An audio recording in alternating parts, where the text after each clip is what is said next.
Okay, now that you have leads added to your system, there's several different ways you can filter your views to give you a better understanding of, or just being able to access your leads, especially if you have a lot of different leads coming in from a lot of different sources.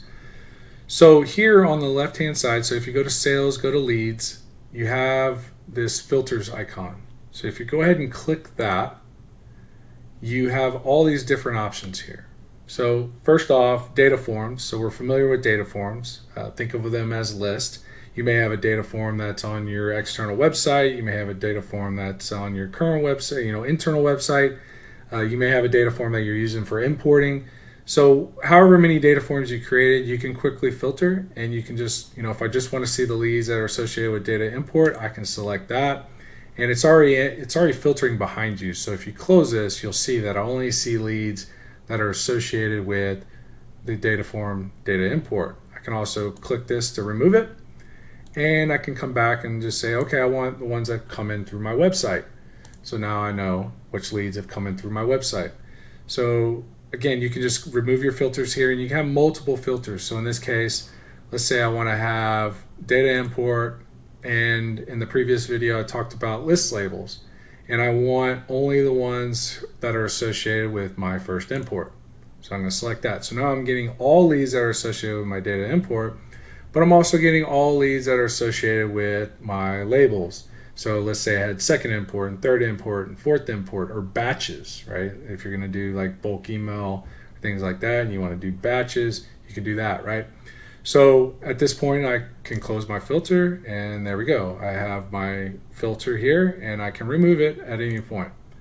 Next thing you have, so again, you can filter by lead status. There's videos to follow to show you how to customize these lead statuses. Cadence only, call only in cadences. There's a stage when you set up cadences that puts your leads into call status. And so this is just a quick way to filter all your leads to find out when they're supposed to be in call status or in call status, so you can quickly make calls from there. And then also lead labels. So lead labels, and I might as well just cover that component here. You have the option of adding additional list or additional filters on top of your list. So as I mentioned, when you import data, you can apply a filter list to it or a list label to it. You can also do that for leads, right? So you can add a label just by clicking here, or you can select all your leads. If I want to put all these, let's just say I want to let's put the Joker in a label.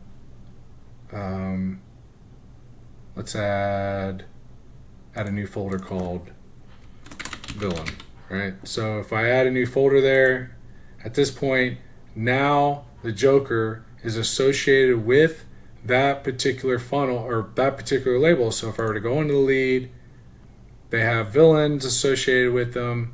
I can filter now by clicking filters, selecting villain. So now I can see only leads that are associated with villain, right? So what's cool is that you can have a double layer, not only your list, you can have references, but you can also apply labels that will associate that lead, and you can create as many labels as you want. You can have 10 different labels that are associated with this particular lead, and then that'll allow you to filter evenly throughout here. The last piece I'm going to show you about filter, because each one of these we'll talk about as we go through and progress in these videos, is you can save your filter views. So in this case, if I want always, at least now, I want to have data import, and I want my lead labels villains, and I also want my list labels to be first import.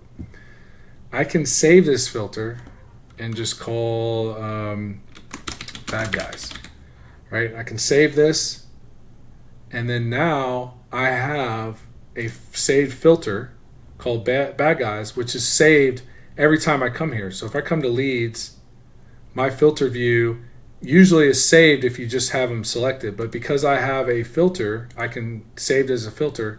Now I'm set to bad guys, right? So now I have this default filter that I'm able to use every time I show up into my leads view that's associated with this. And at any point, I can delete this filter completely, and it's gone directly through here.